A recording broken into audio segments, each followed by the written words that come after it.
Windows form অ্যাপ্লিকেশনে আমার খুব বেশি অ্যাম্বিশন নাই, এটা শুধু আমরা বেসিক সফটওয়্যার ইঞ্জিনিয়ারিংটা শেখার জন্য করতেছি। আমি আগে বলে দেখি আমরা খুব ছোট্ট সিম্পল একটা অ্যাপ্লিকেশন করি যেটা কমপ্লিট হবে, তাই না? একটা হিন্দি মুভিতে দেখছিলাম, তো বোম বানাবে, কেমন বোম বানাবে, সাজেশন চাকরি আসছে ওর বাপের কাছে, তো বলছে ऐसा বোম বানা, এক ऐसा বোম বানা, ऐसा বোম বানা তো ফাটে। তো আমরা সরি, তো আমরা এমন একটা সফটওয়্যার বানাবো, এমন একটা সফটওয়্যার বানাবো যেটা কাজ করে কমপ্লিট, শুরু থেকে শেষটা দেখতে পারি। আমাদের সবারই একটা প্রবলেম, এই চিন্তা করতে হাই ফাই চিন্তা করি, তাই না? হাই ফাই চিন্তা করি একদম ক্যাটরিনার গাইড পর্যন্ত চলে যায়, পরে দেখি যে পাশের বাড়ির মফিজের মেয়েও আমার দিকে তাকায়। তো সমস্যা এটাই, আমরা খুব ছোট সিম্পল একটা সফটওয়্যার অ্যাপ্লিকেশন করবো যাতে পুরো সিনারিওটা বোঝা যায়, ক্লিয়ার? এখন বলেন কারো কোনো যদি শখ থাকে, আহ্লাদ থাকে, কোনো আশা আকাঙ্ক্ষা থাকে বলতে পারে। ভাই কারো যদি কোনো ইচ্ছা থাকে যে এই ধরনের একটা প্রজেক্ট হয় বা কোনো প্ল্যান থাকে বলেন, সেটা নিয়ে আলোচনা করা যেতে পারে। না হলে আমার মাথা তো ব্যথা করতেছে, মাথা থেকে কি বের হয় আন্দাজ একটা দিন।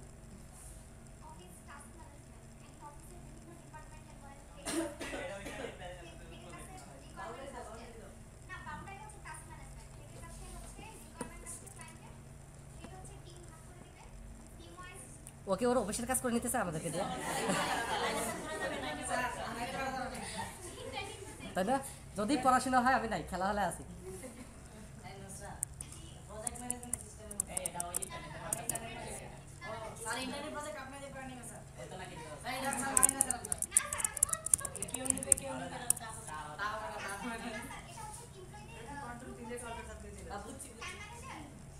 আচ্ছা এটা একটু পরে, আমি বুঝতে পারছি ব্যাপারটা, সবাই আমরা আরো দুই একটা, না না ওটা অসুবিধা নেই, মানে যদি এটা মানে ভোটে আগে থাকে তখন এটা বিস্তারিত আমরা জানবো। টাস্ক ম্যানেজমেন্ট হচ্ছে একটা অফিসে বিভিন্ন জনকে বিভিন্ন কাজ দেওয়া হয়, একটা ডিলিউশন দেওয়া হয় এবং কে এটা মনিটর করবে সেটা বলা হয়, ঠিক আছে? এবং এর প্রায়োরিটি সেট করা হয়, কারণ ওকে যদি আরেকটা টাস্ক দেওয়া হয় সে কোনটা করবে, তখন সে দেখবে প্রায়োরিটি কোনটার বেশি সেটা, এবং নেক্সট কাজ করবে। সফটওয়্যারে বলে দেবো ওই কাজটা এই দিনের মধ্যে দিতে পারে, কারণ মাঝখানে একটা কাজ দেওয়া হয়েছিল যেটা প্রায়োরিটি বেশি। এইভাবে কাজগুলো আগে, এবং কাজগুলো ওই যে মনিটর থাকবে, যে মনিটর থাকবে সে আর ফোন করা লাগবে না, সে দেখবে কার কতদূর প্রোগ্রেস, ঠিক আছে? এবং এটা অ্যাডভান্স লেভেলে চিন্তা করলে এমনও করা যেতে পারে, যেমন কমপ্লিট একটা টাস্ক যেটা আমি 7 জনকে 7টা ভাগ করে দিচ্ছি। এখন একটা টাস্ক তো আর অফিসে হয় না, 10-12টা টাস্ক, ও 7টা টাস্কে ইনভলভ, ও 10টা টাস্কে ইনভলভ, ও 12টা টাস্কে ইনভলভ, তাহলে একটা টাস্কের বিভিন্ন পোর্শন বিভিন্ন জন বিভিন্ন সময়ে করতেছে, তাহলে টাস্কটা কমপ্লিট হবে কবে সেটা একটা এস্টিমেট বের করা গ্রাফ আকারে, সেটাও চিন্তা করা যেতে পারে অ্যাডভান্স লেভেলে, নাকি ভুল বললাম? ঠিক আছে, এটা একটা হইতে পারে। এই সাইডটা এই প্রজেক্টটার প্রবলেম হবে কি, এটা এক সাইডে গেল, যেমন ফুটবল খেলাটা একটা খেলা রেগুলার, ক্রিকেট খেলাটা একটা রেগুলার খেলা, তো আমাদের রেগুলার একটা কিছুতে যাইতে পারলে ভালো, তাহলে হবে কি সব ধরনের সিস্টেমগুলো আমরা সফটওয়্যার ইঞ্জিনিয়ারিংয়ের সব ধরনের কনসেপ্টগুলো, এই সব ধরনের কনসেপ্টটা যাতে কাভার হয়, মাস্টার ডিটেলস, তারপর হচ্ছে মাল্টিপল এন্ট্রি, এই টাইপের ইস্যুগুলো সব কিছু যাতে কাভার হয়, ঠিক আছে? আপনার এই যে যেটা আছে আপনি নিজেই সিস্টেম অ্যানালাইসিস করে আপনি 2 সপ্তাহের ভিতরে বানাতে পারবেন। এটা শুনতে, এটা আনকমন প্রজেক্ট, শুনতে কঠিন মনে হলে এটা আসলে সহজ প্রজেক্ট। আমাদের এমন একটা প্রজেক্ট বাঁচতে হবে যেটাতে সব ধরনের কাজগুলো কাজ আছে।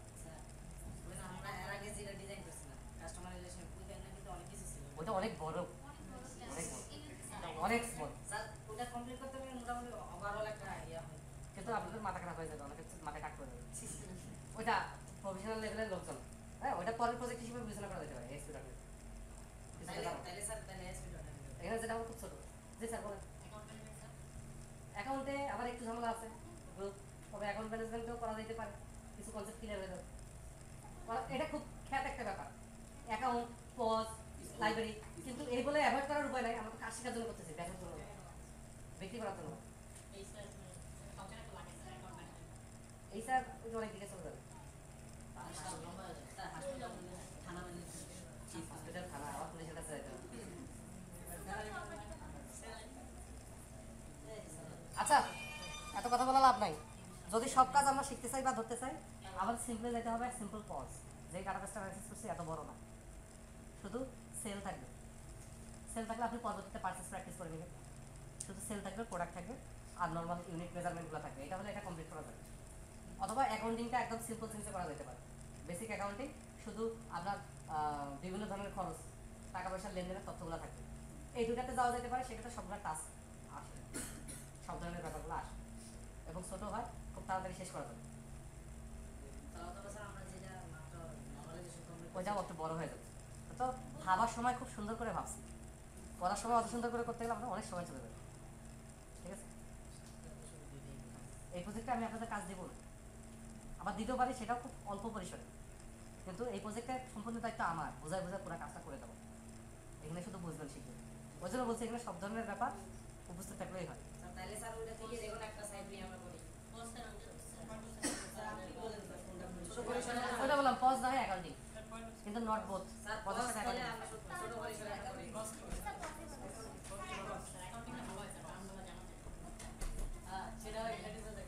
নর্মালাইজেশন করে প্রজেক্ট টার্মগুলো জানা হয়ে গেছে, সেক্ষেত্রে অ্যাকাউন্টিং এর টার্মগুলো জানার জন্য অ্যাকাউন্টিং করা যেতে পারে, তাই না? জি স্যার ওকে, কি করবো বুঝতেছি না।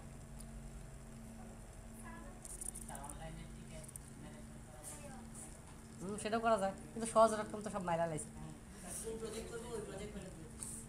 আচ্ছা, অ্যাকাউন্টিং এর আগে ব্যাপারটা দেখি, ঠিক আছে? ভুল হচ্ছে কি লাই, কোকোনাট হয়ে গেছে।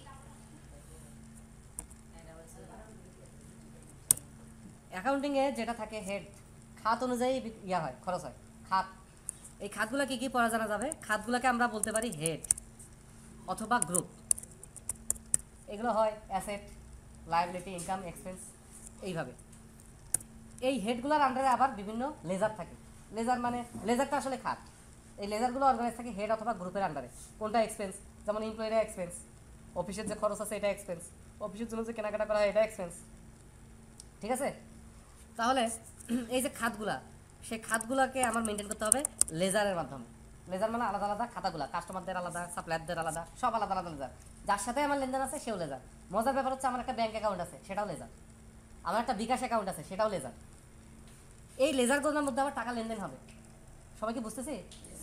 ওকে, যেমন আমার একটা লেজার আছে সাপ্লায়ার 10 নম্বর সাপ্লায়ার, আবার একটা লেজার আছে কাস্টমার 10 নম্বর কাস্টমার, আবার একটা লেজার আছে ব্র্যাক ব্যাংক অ্যাকাউন্ট, তাহলে ওটা একটা লেজার। আবার একটা লেজার আছে বিকাশ, আর একটা লেজার আছে ক্যাশ, আমি তো ক্যাশও রাখি দোকানে, তো ক্যাশও একটা লেজার আছে। এখন কোনো কারণে যদি আমি সাপ্লায়ারকে পেমেন্ট দিই, তাহলে এটা হবে ডেবিট ভাউচারের মাধ্যমে অথবা পেমেন্ট ভাউচারের মাধ্যমে, কারণ আমি পেমেন্ট দিচ্ছি, আমি দিচ্ছি ডেবিট অথবা পেমেন্ট ভাউচার। যদি আমি কারো কাছে টাকা নিই, তাহলে এটা হবে আমার রিসিভ অথবা ক্রেডিট ভাউচার, কারণ আমি টাকা নিয়েছি, ক্রেডিট হয়েছে, এই টাকাটা আমাকে পরবর্তীতে দিতে হবে বা আমার এখানে তার পক্ষ থেকে জমা পড়ছে। আর যদি এমন হয় আমার নিজের অ্যাকাউন্ট, যেমন কাস্টমারের কাছে আমি রিসিভ করবো, এটাই তো স্বাভাবিক। সাপ্লায়ারকে আমি পেমেন্ট করবো, এটাই তো স্বাভাবিক। এমপ্লয়িকে আমি পেমেন্ট করবো, এটাই স্বাভাবিক। নাকি এমপ্লয়ির কাছে টাকা নিব? টাকা নিব না, পেমেন্ট করবো, এটা স্বাভাবিক। কারণ টাকা নিলাম, সে হয়তো অ্যাডভান্স নিছে কোনো কারণে, সেই টাকাটা তার কাছে রিসিভ করতে পারি, এটা এক্সেপশন। কিন্তু রেগুলার ব্যাপার হচ্ছে যে তাকে আমি পেমেন্ট করবো। তো এটা গেল হচ্ছে আমার নিজস্ব থেকে আরেকজনকে আমি দিচ্ছি অথবা আরেকজনের কাছে নিচ্ছি। যখন এমন হবে আমি বিকাশ অ্যাকাউন্ট থেকে ব্র্যাক ব্যাংকের অ্যাকাউন্টে ট্রান্সফার করবো টাকা, আমি বিকাশ থেকে উঠাইলাম, একজন করলাম এটা আমার ব্যাংকের অ্যাকাউন্টে দিয়ে আসবো, তাহলে এটা হবে হচ্ছে কন্ট্রা ভাউচার। কন্ট্রা ভাউচারগুলো হয় কি, অন্য কারোর সাথে লেনদেন হয় না, নিজের অ্যাকাউন্টগুলোর মধ্যে যে লেনদেনটা হয় সেটা। আমার ক্যাশে 10 লাখ টাকা হয়ে গেছে, আমি 9,50,000 ব্যাংকে দিয়ে দিলাম, এটা আমাকে কন্ট্রা ভাউচারে এন্ট্রি দিতে হবে। এটা পেমেন্ট না, আমি কি নিজেকে পেমেন্ট করতে পারি? আমি কি নিজের কাছে রিসিভ করতে পারি? আমার নিজের অ্যাকাউন্টে এদিক থেকে ওইদিক করতেছে, এই আর কি। তাহলে 3টা ভাউচারের মাধ্যমে পেমেন্টগুলো বা এই লেনদেনগুলো হয়। তাহলে এই ভাউচার, এখন এখানে একটু মাথায় দিয়ে রাখি, খারাপ লাগতেছে? আমার লাগতেছে, ওই জন্য বলো। এখানে একটা পয়েন্ট দিয়ে রাখি আপনাদের, কোনো কোম্পানি এখন ভাউচার 3টা মানবে না। সে ব্যাংক ভাউচার, যেই টাকাগুলো ব্যাংকে দিয়েছে বা ব্যাংক থেকে নিয়েছে ওগুলাকে বলে ব্যাংক ভাউচার। তারপরে সাপ্লায়ার ভাউচার, কাস্টমার ভাউচার, ঠিক আছে? তারপরে এরকম সে নিজস্ব নাম দিতে চায়। এখন সে যতই নাম দেয়, যদি সে 10,000 কোটি ভাউচারও বানায়, আলাদা আলাদা নাম দেয়, তারপরে এগুলো ন্যাচারালি 3 ভাগে বিভক্ত, ডেবিট, ক্রেডিট আর হচ্ছে কন্ট্রা, অথবা পেমেন্ট, রিসিভ আর হচ্ছে কন্ট্রা। বুঝতে পারছি? তাহলে এরকম যদি চাই, তাহলে ভাউচারও আমরা ক্লায়েন্টের কাছে বানা নিতে পারি। তুই যা খুশি বানা, ভাউচারের টাইপ দিবি ডেবিট, ক্রেডিট অথবা কন্ট্রা। এখন এইটা ক্লায়েন্টকে বুঝাই বলতে হবে, কারণ ক্লায়েন্টের ওইখানে হয়তো অ্যাকাউন্টেন্ট বসে নেই, তার জন্য ব্যাপারটা ইজি করতে হবে। যদি অ্যাকাউন্টেন্ট বসে থাকে, সে কিন্তু ভাউচারের নাম চাবে ডেবিট, ক্রেডিট। যদি নন অ্যাকাউন্টেন্ট কেউ বসে থাকে, সে ভাউচারের নাম চাবে ভাই পেমেন্ট, রিসিভ হলে তো ভালো। আমাদের এটা মাথায় আছে, থাকবে পাক্কা। তাহলে গ্রুপ ওয়াইজ লেজারগুলো অর্গানাইজ করা থাকবে, ভাউচারের মাধ্যমে এগুলো লেনদেন হবে। লেনদেনের হদিশটা আমার রাখতে হবে না? লেনদেনের হদিশ রাখতে গেলে আমার রাখতে হবে ট্রানজ্যাকশন। ট্রানজ্যাকশনটা কি? কোন অ্যাকাউন্ট থেকে কোন অ্যাকাউন্টে কত টাকা ডেবিট হলো অথবা ক্রেডিট হলো, তার ব্যালেন্স কত, এই টাইপের হিসাবটা ডে বাই ডে থাকবেই, ডে বাই ডে থাকবে। এখন এইখানে আবার একটা প্রবলেম আছে, ট্রানজ্যাকশন ভাউচার কোথা থেকে, যখন আপনি পেমেন্ট দেন তখন একটা ভাউচার দেয় না, খেয়াল করে দেখবেন ডেবিট ক্রেডিট অথবা পেমেন্ট হচ্ছে লেখা থাকে, যেহেতু আপনাকে সে পেমেন্ট করতেছে। তাহলে দেখতেছে আপনার বিল বাবদ এত, হার্ডওয়্যার বিল বাবদ এত, কনসালটেন্সি ফি এত, ভ্যাট এত, ট্যাক্স এত, এগুলো 4-5টা এন্ট্রি দিয়ে তারপরে ভাউচারটা এন্ট্রি দেয়। তাহলে সফটওয়্যার এরকম মাল্টিপল এন্ট্রি দিবে না? হ্যালো, ওয়ালাইকুম আসসালাম। তাহলে ট্রানজ্যাকশন আমি লিখবো না যে পেমেন্ট করতেছি অমুককে, একটা বিবরণ থাকবে না, ডিসক্রিপশন থাকবে এই পারপাসে এত নাম্বার ভাউচারের নাম্বার থাকবে, এবং আমি অমুক তাকে এই বাবদ পেমেন্ট করতেছি, একটা বিবরণ থাকবে। ঠিক আছে ব্যাপারটা? ওকে। আবার এখানে তো আনঅফিসিয়ালি অনেক কাজ করা হয়, যেমন আমি আমার একটা এমপ্লয়িকে পাঠালাম, সে 4 জনকে পেমেন্ট দিয়ে আসবে। তাহলে এমপ্লয়িকে আমি 4টা ভাউচারে করে দিতে পারি, কিন্তু অনেকে আবার চায় একটা ভাউচারে যদি এন্ট্রি করি তাহলে ওইখানে 4টা লেজার আলাদা আলাদা এন্ট্রি হবে না? তার মানে আমি পেমেন্ট করবো একটাই 50,000 টাকা, এটা আমি তো 4 জনকে পেমেন্ট করতে পারি। এরকম কিছু ব্যাপার স্যাপার ট্রানজ্যাকশনে থাকবে। এখন পর্যন্ত কোনো টার্ম বুঝেন নাই, না বুঝলে আমাকে বলেন, আমি খুব স্লো খুব ধীরে এটা আগাইতে যাচ্ছি। ঠিক আছে, এখন পর্যন্ত কোনো জায়গায় বোঝেন নাই বা ক্লিয়ার হয়নি একটু বলেন, বললে সুবিধা হইতো। আমার জানা মতো আপনার তো অ্যাকাউন্টিং একটা সাবজেক্ট পড়ছেন, ওটা আর অ্যাকাউন্টিং এক না পড়ছেন? ঠিক আছে ব্যাপারগুলো। স্যার এটা মনে হয় এটা আমরা জানার জন্য হয়তো কিন্তু ইমপ্লিমেন্টের জন্য এটা আসলে আননোন সিস্টেম নিয়ে কাজ করা তো আমি শিখাবই, স্যার এটা আমরা জানার জন্য আলোচনা করলাম, ঠিক আছে, কিন্তু ওটা তো আমি দেখাবই। এখানে আমি যে ব্যাপারগুলো বোঝাচ্ছি এখন বুঝতে সমস্যা হচ্ছে এগুলো। না স্যার বুঝতে সমস্যা নেই। আপনারা সবাই এখানে লেজার, কেউ আমার সাপ্লায়ার, কেউ আমার কাস্টমার, ঠিক আছে, কেউ আমার এমপ্লয়ি, কেউ আমাকে চা সিঙ্গারা এগুলো সাপ্লাই দেয় তারা, এরকম অনেক ধরনের লেজার আছে। এখন আমি এখানে পেমেন্ট দিব অথবা কারো কাছে রিসিভ করবো, এই ডাটাগুলো আমার থাকতে হবে না? এটাকে আমি বলছি ট্রানজ্যাকশন, লেনদেন, হিসাবটা। তাহলে প্রত্যেকটা লেনদেন এমন হবে যে আমি অমুকের কাছে এত টাকা ডেবিট করছি এত তারিখে। এখন এটা যদি 3-4 জন হয়, আমি অমুকের কাছে এত, তমুকের কাছে এত, তমুকের কাছে এত, তাহলে এই ডাটাগুলো মাল্টিপল হবে। লিস্ট ওয়াইজ হ্যাঁ, লিস্ট ওয়াইজ হবে। সেটা তো ঠিক নেই, অনেকগুলো হইতে পারে, একটা হইতে পারে, অ্যাটলিস্ট একটা হবে, অনেকগুলো হইতে পারে। ঠিক আছে, মার্কার তো সেদিন একজন দিছে আবার নিয়ে গেছে, কেমন খারাপ।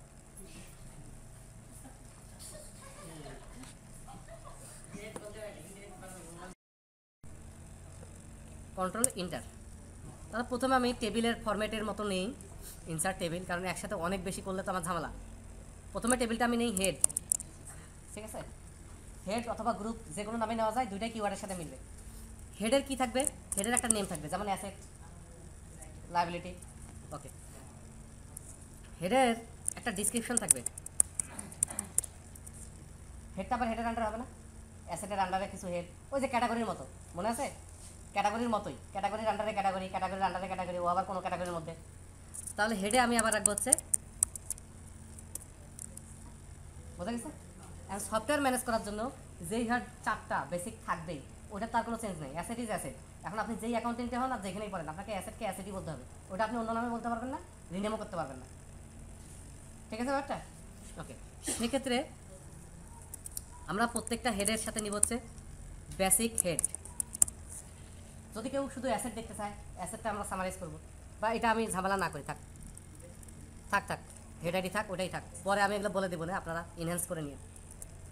আরেকটা ইম্পর্টেন্ট ইস্যু ছিল কি, হেডগুলোর আন্ডারে থাকে হচ্ছে লেজার। লেজার মানে আমার খাত, যে কোনো কোম্পানি, যে কোনো মানুষ যার সাথে আমার লেনদেন আছে, যেটাতে আমার লেনদেন আছে সেটাই লেজার। ইন্ডিভিজুয়াল সব লেনদেন। হ্যাঁ, ইন্ডিভিজুয়াল সব লেনদেনগুলো লেজার। লেজার আবার নেস্টেড হবে না, লেজারের আইডি এরকম হবে না। এখন লেজার যদি গ্রুপ করতে চান আমার সব সাপ্লায়ার, তাহলে ওদেরকে হেড দেখা দিতে হবে, সাপ্লায়ারের হেড, ওই হেডের আন্ডারে সবাই। এখন আপনি যদি চান না সাপ্লায়ার আমার 3 ক্যাটাগরি, প্রিমিয়াম সাপ্লায়ার, তারপর হচ্ছে রেগুলার সাপ্লায়ার আর নর্মাল সাপ্লায়ার, এরকম 3 ক্যাটাগরি করতে চান, তাহলে আপনার হেডই 3 ক্যাটাগরি করতে হবে। সানডে ক্রেডিটর্স, এটা হচ্ছে সাপ্লায়ার, ওর আন্ডারে আপনি 3টা সাবহেড করেন, তার আন্ডারে লেজার করেন। বোঝা গেছে ব্যাপারটা? গ্রুপিং বা আপনি যদি অর্গানাইজ করতে চান সেটা হেডেই করতে হবে, লেজার সব ইন্ডিভিজুয়াল। তাহলে লেজারে একটা ডিসক্রিপশন রাখি যাতে পরবর্তীতে বোঝা যায়, এবং লেজার যেহেতু মানুষ অথবা কোম্পানি, তাই না? তাহলে এখানে একটা নাম্বার রাখি, কারণ অনেক সময় দেখা গেল, আচ্ছা নাম্বার রাখার দরকার আছে, আছে ব্র্যাক ব্যাংকের অ্যাকাউন্ট আমার কোন নামে এবং এটার নাম্বারটা কি, নাম্বার রাখার দরকার আছে। তারপরে আর কি রাখবো? Address, city, country. এখানে আর খামাখা ব্যালেন্স ট্যালেন্স রাখলাম না, যেহেতু ট্রানজ্যাকশন রাখবো ওখান থেকে ব্যালেন্স পাওয়া যাবে, ওগুলো আর এখানে ডিসকাস করে লাভ কি। ওই যে লেজার যদি মানুষ হয় অথবা ব্যাংক হয়, সেটা কোড ঠিকানা কি, হ্যাঁ। আরও কন্ট্যাক্ট পারসন, আরও কন্ট্যাক্ট, আরও ইমেল। একটা অফিস যদি হয় তাহলে অফিসের নামে তো আর ডাকবো না, কন্ট্যাক্ট পারসন হবে। অথবা কেউ যদি সরাসরি হয় তার নামেই, তাহলে তার কন্ট্যাক্ট পারসন ফাঁকা থাকলো, সমস্যা কি। কোম্পানি অথবা পার্সোনাল। সেটা টাইপ হিসেবে রাখা যায়, আমি আপাতত আর ওইটা ইয়ে করতেছি না, বুঝা গেছে। আমি আপাতত ওইটা মাথায় রাখতেছি না। এরপরে কী ছিল ট্রানজ্যাকশনে, কী ছিল, একটা নাম্বার থাকবে, একটা ডেট থাকবে, তাই না। ট্রানজ্যাকশন একটা নাম্বার, একটা ডেট, আর কি থাকবে, এমপ্লয়ি মানে কে ট্রানজ্যাকশনটা করছে, ওকে। আরটা থাকবে হচ্ছে লেজার, মিডিয়াম, মাধ্যম টাধ্যম, ওই এমপ্লয়িটাই মিডিয়াম, ঠিক আছে। আর কিছু আমরা এখানে রাখতে যাচ্ছি না। কোন লেজার, আমি বলছিলাম না রাজবাংলা ব্যাংক অ্যাকাউন্টে আমি 1,20,000 টাকা রিসিভ করলাম, তাহলে লেজার মানে এখানে রাজবাংলা ব্যাংক বসবে। এখন কার কার কাছে রিসিভ করলাম মূলত ডিটেলসে যাবে, তাই না। এখন এটার ফাইনালি একটা কী থাকবে, রিমার্কস থাকবে, আর একটা থাকবে রেফারেন্স। কোনো কারণে কোনো একটা ভাউচার যদি আমাকে সেন্ড করে, বিল একটা সেন্ড করে, সেটার নাম্বারটা থাকবে, এবং সেটা যদি আমি সফট কপি রাখতে চাই, তাহলে এখানে আমি একটা রাখি হচ্ছে সফট কপি। যেই রেফারেন্সই হোক, যেই ধরনের রেফারেন্স হোক, যদি আমি একটা সফট কপি মেনটেন করতে চাই, সেটা আমি নিয়ে রাখলাম। কেউ একজন আমাকে চেক দিচ্ছে 2 লাখ টাকা, সে যদি পরে অস্বীকার করে বসে, চেকটা যদি হারায় যায় বা ব্যাংক যদি রেখে দেয়, তখন ঝামেলা হয়, আমি স্ক্যান করে রাখলাম। আমি বুঝতে পারছি ব্যাপারটা। আরেকটা মনে আছে, এই প্রথম আমরা নর্মালাইজেশন ছাড়াই 2টা টেবিল করে ফেললাম। লেখা থাকে বলে ডাবল, হ্যাঁ ভাউচার একটা ছিল। তাহলে ট্রানজ্যাকশনটা কোন ভাউচারের মাধ্যমে হয়েছে সেটা অবশ্যই অবশ্যই এখানে আসে। তাহলে এখানে আমার আসে ভাউচার, ট্রানজ্যাকশনটা কোন ভাউচারের মাধ্যমে হয়েছে, তাই না। এবং ও ভালো কথা বলছে, ভাউচার তো একটা আছে। আচ্ছা দেখি ভাউচার কী করা যায়। ট্রানজ্যাকশন ডিটেলস, হ্যাঁ ট্রানজ্যাকশন ডিটেলসে কী থাকবে, ট্রানজ্যাকশন নাম্বার থাকবে, কারণ কোন ট্রানজ্যাকশনের অ্যাগেন্স্টে আমি এই ডিটেলসটা করতেছি, এবং কোন লেজার সেটা থাকবে, এবং কত ডেবিট সেটা থাকবে, সুন্দর করে লিখি, একবার লিখলেই তো কপি করব, এবং কত ক্রেডিট সেটা থাকবে, এবং একটা রিমার্কস থাকবে, এবং ডেবিট ক্রেডিট বসার আগে অবশ্যই অবশ্যই একটা ডিসক্রিপশন, বিবরণ থাকবে। বিবরণ বাধ্যতামূলক অ্যাকাউন্টিংয়ে, বাধ্যতামূলক, কারণ অ্যাকাউন্টেন্টের মাথা এমন খারাপ থাকে, সে একটু আগের ভাউচার একটু করে মনে রাখে না, বাসের কন্ট্রাক্টরের মতো ভাড়া নিয়েই বলে ভাড়া দেন। আর এখানেও একটা কিছু রাখা হয় নাই, কাউকে বলেন না, এখানেও কি থাকবে, ডেবিট ক্রেডিটটা থাকবে। আর একটা টেবিল করা হয় নাই, বল না, না লেজার আর ডেবিট ক্রেডিট থাকবে, এখানে তো লেজার আছে, ওটা তো ট্রানজ্যাকশন হবে।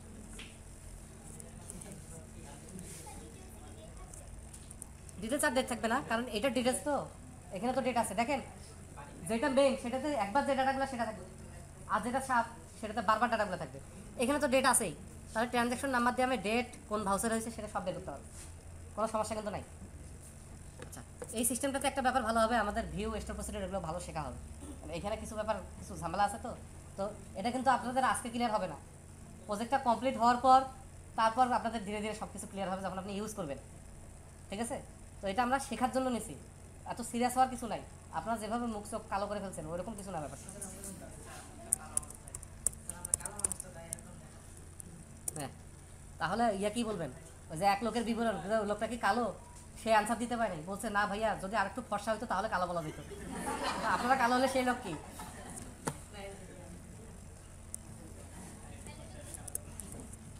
ভাউচারের কি থাকবে ভাইয়া, ভাউচারের খালি নেম থাকবে, তাই না। এখন এখানে একটা কথা আছে বলি, যদি আজকে যেহেতু ঝামেলাগুলো করলাম সব ঝামেলাই করে ফেলি, করবো। যদি পেমেন্ট ভাউচার হয় এটা নাম্বার 1 থেকে শুরু হবে না সাধারণভাবে। এখন দোকানদার যদি বলে না 10 থেকে শুরু, আচ্ছা 10 থেকে শুরু, আচ্ছা 10,000 থেকে, আচ্ছা 10,000 থেকে শুরু হবে, 10,000 থেকে শুরু হবে তো, তাহলে রিসিপ্টটা কি দোষ করছে, ও তো 10,000 থেকে শুরু হবে, তাই না। তাহলে এখন পেমেন্ট রিসিপ্ট সবে যদি 10,000 থেকে শুরু হয়, তাহলে ভাউচার একটু সমস্যা, ট্রানজ্যাকশন তো আমার টেবিল এক না, ওখানে শুধু ভাউচার টাইপ থাকে। এখন পেমেন্ট রিসিপ্ট টেবিল যদি আমি আলাদা করি, তাহলে আমি হিসাব ডেবিট ক্রেডিট মিলাইতে পারবো না, তাই না। ইউজার যদি 10-12টা ভাউচার করে তখনও আমি মিলাইতে পারবো না, তাহলে এখানে একটা ইস্যুতে আসা উচিত, সেটা হচ্ছে আমি পেমেন্ট ভাউচারটা অটো নাম্বার করতে চাই, নাম্বারটা অটোমেটিক তৈরি হবে। অথবা আমি পেমেন্ট ভাউচারটা নিজে বসাই দিতে চাই, তাহলে অটো নাম্বার ফলস হবে, নাম্বারটা আমি নিজে ইচ্ছা মতো বসাই দিব। কারণ আমার দোকানের নিয়ম হচ্ছে কাগজে আগে লিখবো, তারপর সফটওয়্যারে লিখবো। কাগজের একটা নাম্বার আছে, ওটাই দিয়ে দেবো। তাহলে একটা ভাউচারের যে নাম্বারিং ব্যাপারটা অটো হতে পারে, ম্যানুয়াল হতে পারে। পারে যদি অটো হয় নাম্বারটা কেমন হবে? 12 ডিজিটের হবে, 12 ক্যারেক্টার হবে। বলে দিতে পারেন এক্সাম শুরু হবে 10,000 থেকে, ঠিক আছে? একদম প্রিফিক্স থাকবে হচ্ছে পেমেন্ট যেহেতু পি, আর ভাউচার যেহেতু ভি শেষে থাকবে পোস্ট ফিক্স। তারপরে এটা সেভ করার সাথে সাথে অটোমেটিক্যালি প্রিন্ট হবে। কিন্তু রিসিভ ভাউচার অটোমেটিক্যালি প্রিন্ট হওয়ার দরকার নেই, ওটা সেভ করার সাথে সাথে অটোমেটিক্যালি প্রিন্ট হওয়ার দরকার নেই, অটো প্রিন্ট অফ থাকবে। এরকম যদি অপশন দেওয়া হয় কেমন হতে পারে? ইউজার এটা সেটিং করে নিতে হবে, কেমন হয়? 2014-16 সালে সে 16 দিয়ে চালাবে, ভাউচার নাম্বারের আগে P16 থাকবে। 17 সাল দিলে সে ভাউচার নাম্বারিং আবার শুরু করে দিবে 10,000 থেকে, কিন্তু শুরুতে থাকবে P17। তার মানে বোঝাচ্ছে পেমেন্ট ভাউচার 17,000, মানে 17 সাল। এরকম একটা ব্যাপার রাখা যায় কিনা, এটা আমার একটা কি বলে প্রপোজাল। তাহলে ভাউচারগুলো রাখি, আমার কি কি ভাউচার আছে, ভাউচারের নামটা কি, হ্যাঁ ভাউচারের নামটা কি, আর একটা হচ্ছে ডিসপ্লে নেম। ডিসপ্লে নেম বলতে আমি তো এখন বলবো ক্রেডিট ভাউচার, ডেবিট ভাউচার, হাতে যদি না বুঝে, হাতে যদি, তাহলে আমি তার ডিসপ্লে নেম চেঞ্জ করে পেমেন্ট ভাউচার করে দিলাম। সে যদি ডিসপ্লে নেম করে যে মাই সুইট পেমেন্ট ভাউচার, তাহলে মেনুতেও ওইভাবে আসবে, সব জায়গায় ওইভাবে অ্যাডজাস্ট হবে, রিপোর্টে ওইভাবে আসবে। আর ভাউচারের নাম যদি চেঞ্জ করতে যাই সর্বনাশ, এই জন্য ডিসপ্লে নেম আর একটা রাখলাম, যেই নামে সে সবসময় ডিসপ্লে হবে। আমি বুঝতে পারছি ব্যাপারটা? ওকে, এবার আমি এখানে বলবো যে এই ভাউচারটা অটো নাম্বার হবে কিনা, এটা ট্রু অথবা ফলস থাকবে। অটো নাম্বার যদি হয় তাহলে স্টার্ট হবে কততে, ইন্ড হবে কততে, এবার ডিজিট থাকবে, তো ইন্ড দরকার নেই, স্টার্ট হবে কততে, আর কারেন্ট কত চলতেছে, কারেন্ট নাম্বার। এখন স্টার্ট হবে 10-এ আমি বলছি, কিন্তু স্টার্ট হয়ে গেছে অলরেডি, 140 পর্যন্ত গেছে, তাহলে কারেন্টে 140 থাকবে না, যে এখন 140 আছে।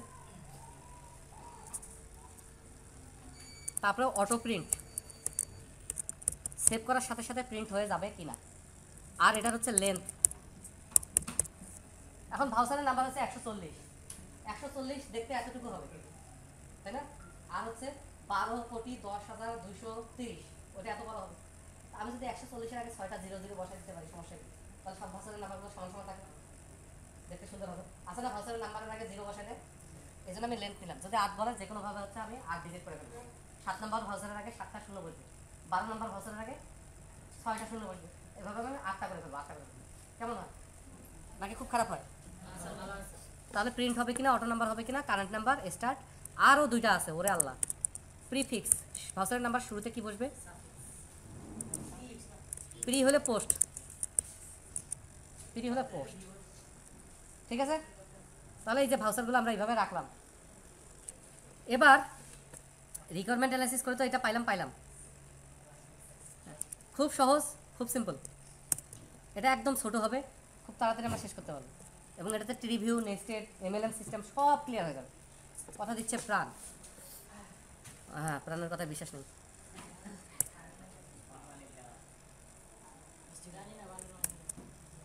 ওকে, আমরা কি করব, ফার্স্ট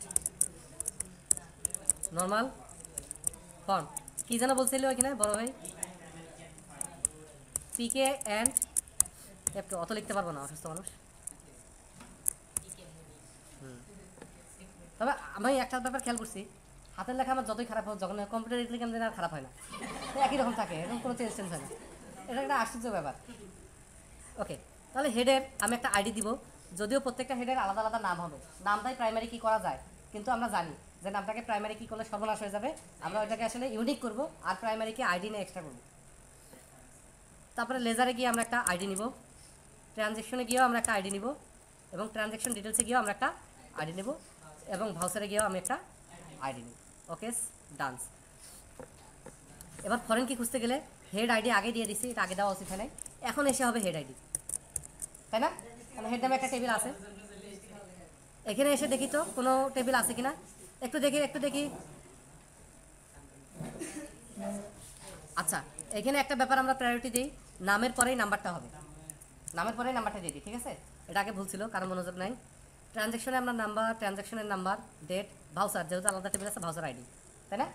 এমপ্লয়ি আপাতত কিছু করার নাই, লেজার যেহেতু লেজার আইডি, পাক্কা? তারপরে debit ID, credit ID, remarks ID, reference ID, soft copy ID.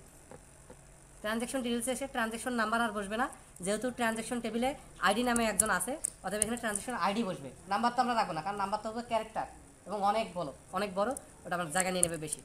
Laser ID হবে, আর এখানে কিছু নাই। ভাউচার এসে আইডি, ডিসপ্লে নেম, এখানেও কোনো ঝামেলা নাই, খুব সিম্পল। পাক্কা? ওকে, এবার আমরা আসি এমপ্লয়ি আসলে কারা। এটা একটা অ্যাকাউন্টিং সিস্টেম না? অ্যাকাউন্টিং সিস্টেমে আলাদা করে কিছু নাই, এমপ্লয়িও তো লেজার। অ্যাকাউন্টিং সিস্টেমে এমপ্লয়িও লেজার। আমি বুঝতে পারছি ব্যাপারটা? ওকে, সেক্ষেত্রে এখানে আমরা এমপ্লয়ি মানে মিন করতেছি এই সফটওয়্যারের ইউজার। আবার বলবো, এই সফটওয়্যারটা যারা লগ ইন করে ইউজ করবে তাদেরকে আমরা এমপ্লয়ি নামে ক্রিয়েট করতেছি। ক্লিয়ার ব্যাপারটা? এখানে ইউজার দিলে ভালো হতো, কিন্তু আমি এমপ্লয়ি রাখলাম। এটাকে আমরা লেজারের সাথে মিলাই ফেলবো না। একজন হয়তো ওই সিস্টেমেই নাই, সে শুধু সিস্টেমটা দেখে, তো তাকে আমি লেজারে এন্ট্রি করতে চাচ্ছি না। এরা আলাদাই থাক। কোনো কিছু বাদ গেছে ভাইয়া? ছোট না? আর কাউকে না খাপাই। হ্যাঁ, আজকে এখানেই শেষ, আর 5টা মিনিট।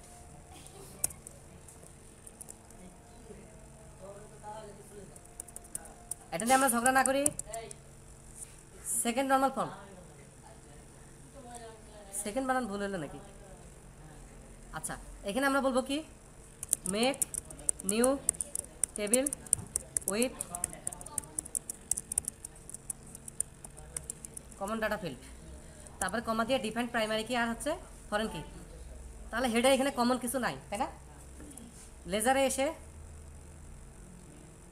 ওই যে যা হয় আর কি, একটু কষ্ট করে এই দুটা বানাই ফেলি। এখানে ঝামেলা করার কি আছে, আমরা তো আগেই কাজ করছি এগুলোতে, তাই না?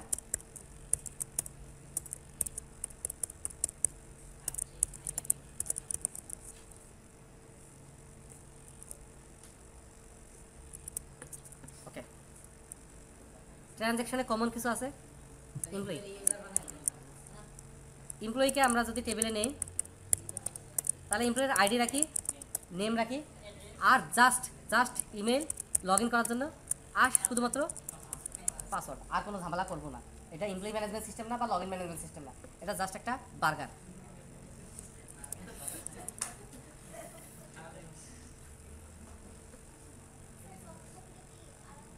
সফট কপি হচ্ছে যে চেকের কপিগুলো অথবা বিলের কপিগুলো স্ক্যান করে রেখে দিব বাইনারি ফরম্যাটে, আর কিছু না। ওকে, আর কিছু নাই। এই যে হয়ে গেল, তো এখন আমরা বাসে যাইতে পারবো 1 ঘন্টার মধ্যে। থার্ড, আরে হয়ে যাচ্ছে তো। Remove and make new table with,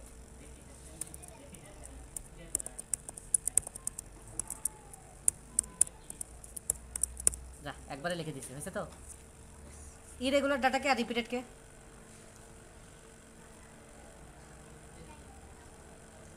repeated তো আগে যেখানে ছিল সেটা আগেই আমরা ডিটেলস করে দিছি। ইরেগুলার হচ্ছে সফট কপি আর রেফারেন্স, তাই না? তো রেফারেন্সটা আছে থাক, ওটা ফাঁকা থাকবে। সফট কপি একটা হিউজ ফাইল, ওটা রিপিটেড বা ইরেগুলার না। Thank you. তাহলে এখানে আমরা রেখে হচ্ছে সফট, তো সফট কপি নামটা চেঞ্জ করে ডকুমেন্টস করে দিই। হ্যাঁ, ডকুমেন্টস আইডি ডকুমেন্টস। এখন ডকুমেন্টসটা পিডিএফ হইতে পারে, ওয়ার্ড হইতে পারে, ইমেজ হইতে পারে, যে কোনো ফরম্যাটে হইতে পারে। এই জন্য আমরা ডকুমেন্টের নেমটা রাখবো, ঠিক আছে? নেমটা রাখবো। এখন নেমটা তো সুন্দর হবে, তাই না? যে চেক অফ ডিবিবিএল আর কত অ্যামাউন্ট, এরকম করে সুন্দর করে। কিন্তু ফাইলের নামটা কি? ওই জন্য ভাইয়া একটা ফাইল নেমও রাখি, যাতে পরবর্তীতে ভবিষ্যতে প্রবলেম না হয়। এই তো, তাহলে এটা হচ্ছে ডকুমেন্টস। এখন সবচেয়ে বড় কথা, এখানে আর একটা কিছু লাগতো, সেটা যেন কি লাগতো? Transaction ID. এখন একটা ট্রানজ্যাকশনে একাধিক ডকুমেন্ট হইতে পারে, আবার ডকুমেন্ট নাও থাকতে পারে। ওই যে বললাম না, একটা ট্রানজ্যাকশন করছেন 1,20,000 টাকা, একটা চেকের সফট কপিটা রেখে দিলেন, অথবা একজন একটা বিল দিছে, বিলের কপি দিছে, সেটার এগেন্সটে আপনি 1,20,000 টাকা দিচ্ছেন, ওই বিলের কপিটা স্ক্যান করে রাখলেন। এখন সব ট্রানজ্যাকশনে কি বিলের কপি, চেকের কপি থাকবে? এই জন্য এটা ইরেগুলার। আবার বিভিন্ন ডকুমেন্টসে বিভিন্ন ট্রানজ্যাকশনের একাধিকও থাকতে পারে না একাধিক। ওই জন্য আমি একটা এক্সট্রা আইডি রাখছি ট্র্যাক রেকর্ড রাখার জন্য। বোঝা গেছে? তাহলে এখানে আর ঝামেলা না করি, আগে বারো যান। হ্যাঁ, দূর ওগুলা কি রিপিটেডের মধ্যে পড়ছে নাকি? হ্যাঁ, আপনাকে বলছি হুজুরের কাছে যান, আপনি দোকানদারের কাছেও গেছেন, স্যারের কাছেও গেছেন, হুজুরের কাছেও গেছেন, আপনি আবার আপনার পার্সোনাল কাছেও গেছেন, হবে? Control enter paste. এই আজকে থাক, এই যে এটাই শেষ, ফোর্থ নর্মালাইজেশন। হ্যাঁ আচ্ছা থাক, রিমুভ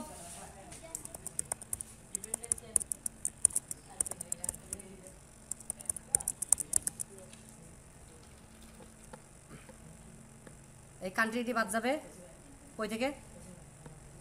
লেজার থেকে কান্ট্রি আইডি বাদ যাবে, আর ডিপেন্ডেন্ট কোনো ডাটা এখানে নাই। আচ্ছা আজকে শেষ, এটাই লাস্ট।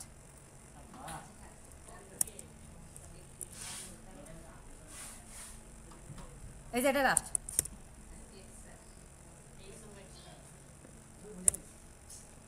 এটুকু মানে না, তোরা ভুল করবি না দেখিস। Define construct rule trigger view.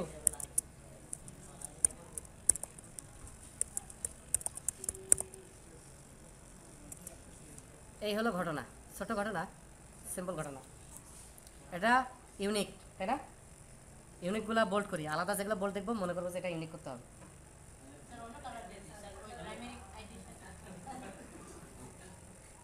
এটা ইউনিক করবো না। আচ্ছা দেখেন, এগুলা ইউনিক, কন্ট্যাক্ট ইমেল ইউনিক, ট্রানজ্যাকশনের নাম্বার অবশ্যই অবশ্যই ইউনিক। প্রাইমারি কি তো আছে, ওটা তার বললাম না। প্রাইমারি কিনে আর কিছু বলবো না, এখানে ইউনিক কিছু হবে না, এখানেও দুইটা মিলে ইউনিক হবে না, কারণ একই লেজারে একই বছরে আমি দুইটা খাতে দুইটা বিবরণের দুইটা ইনপুট দিতে পারি, ওই জন্য এই দুইটা মিলে এখানে করলাম না। ভাউচার কি এমপ্লয়ির ইমেল ইউনিক, এই যে এটা শেষ। ভাউচারের নামটা ইউনিক, কারণ একই নামে দুইটা ভাউচার থাকা চলবে না, এবং এখানে এটা আইডেন্টিটি করবো না, নট আইডেন্টিটি। কেন? আইডেন্টিটি করলে ডিফল্ট 1 2 3 এরকম কোনটা কুই পেয়ে যাবে, কিন্তু আমার ইচ্ছা হচ্ছে পেমেন্টটাকে 1 নাম্বার রাখবো, রিসিপ্টটাকে 2 নাম্বার রাখবো এবং কন্ট্রাক্টটাকে 3 নাম্বার রাখবো। এটাতে হয়তো ইনপুট দেওয়ার সুযোগ নাই, শুধু ডিসপ্লে নেমটা চেঞ্জ করার সুযোগ আছে, অতএব এখানে আমি আইডেন্টিটি রাখবো না। ওই জন্য ভাউচারের আইডিটা প্রাইমারি কি হবে, বাট নট আইডেন্টিটি হবে, এটা আমি ঠিক করে রাখলাম। আর বাকি কোনো কিছুই মিলতেছে না বা মেলানোর কিছু নাই, বোঝা গেছে? এটার এই যে ভিউ কনস্ট্রাক্ট রুল টুল এগুলো হাবি যাবে পরে আমরা বানাবো, যখন আমি এসকিউএল সার্ভার শিখবো, কিন্তু তার আগে সফটওয়্যারটার কিছু দূর আমি আগাবো। আগানোর পরে ইউজার ইন্টারফেসে যখন আমরা টেস্টিং শিখবো, যেটা ব্ল্যাক বক্স টেস্টিং, মানে আমরা টেস্ট করবো, আমরা বানাচ্ছি আমরা টেস্ট করবো, টেস্টিংয়ের কিছু প্যারামিটার নিব, তখন আমাদের এসকিউএল সার্ভার কিছু কিছু কাজ শিখতে হবে। আমি একবারে এসকিউএল সার্ভার শিখাবো না, বোঝা গেছে ব্যাপারটা? আর এখানে 6th নর্মালাইজেশন নাই, কোনো প্রকার ডিনর্মালাইজ আমরা এখানে করবো না, বোঝা গেছে? এটা শেষ, একদম শেষ। ডাটাবেসটা ক্রিয়েট করে ফেলি।